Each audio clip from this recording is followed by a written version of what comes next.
पहिरियों पालतू जानवर कंहिं वटि हो?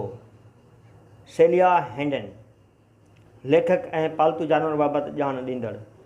असांखे उन माण्हू जो नालो त मालूम न आहे त कंहिं वटि पहिरियों पालतू जानवर हो, पर असां ॼाणूं था पहिरीं पालतू जानवर घणो करे हिकु कुतो हो। हज़ारे वरे अॻु कुतनि इंसान सां गॾु रहणु शुरू कयो।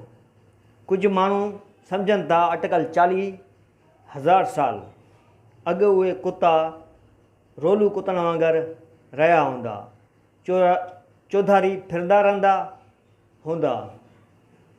इंसानी क़बीला जेके शिकार ऐं खाधो गॾु कंदा हुआ उन्हनि जे पुठियां हलंदा हुआ, पर शायदि उन्हनि मां कुझु उन्हनि कुतनि सां पालतू जानवर वारो सुलूक कयो वियो, उन्हनि खे साथी बणायो वियो जिन शिकार में इंसान जी मदद कई हूंदी।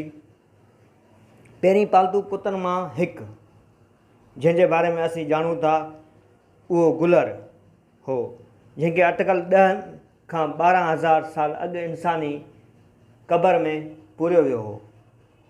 उहो इलाइक़ो हाणोको इसराइल आहे। उन साॻी क़बर में हिकु औरत हुई जंहिंजो हथु गुलर जे जिस्म ते पियो हो, ॼण त हू उन जे मथां हथु फेरे रही हुई। शायदि औरत जन्नत या ॿी दुनिया में गुलर जो साथ चाहियो पिए। आगाटे ज़माने में मिस्री माण्हू बि कुतनि खे पालतू जानवर तौरु रखंदा हुआ। मुक़बरनि ते उन जूं तस्वीरूं मिलनि थियूं, किथे किथे संदन नाला बि मौजूदु आहिनि ऐं उन्हनि खे इबूनी, बेल्की ऐं बिग जहिड़नि नालनि सां सॾियो वेंदो हो।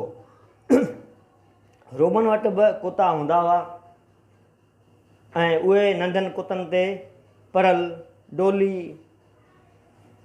ऐं होल्ड फास्ट जहिड़ा नाला रखंदा हुआ।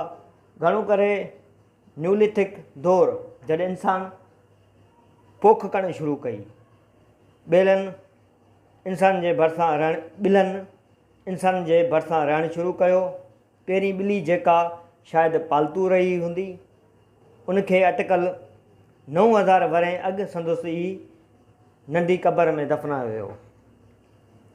हिकु ॿेट ते जंहिंखे हाणे साइप्रस सॾियो वञे थो, ॿिली जी क़बर खां अटकल 40 सेंटीमीटर वेथिरकी हिकु इंसानी क़बर हुई।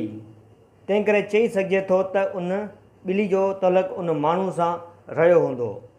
क़दीम मिस्र जा माण्हू ॿिलियुनि खे पालतू जानवर तो रखंदा हुआ ऐं असां ॿिलियुनि सां प्यारु कंदड़ पहिरीं माण्हुनि मां हिकु जो नालो ॼाणूं था।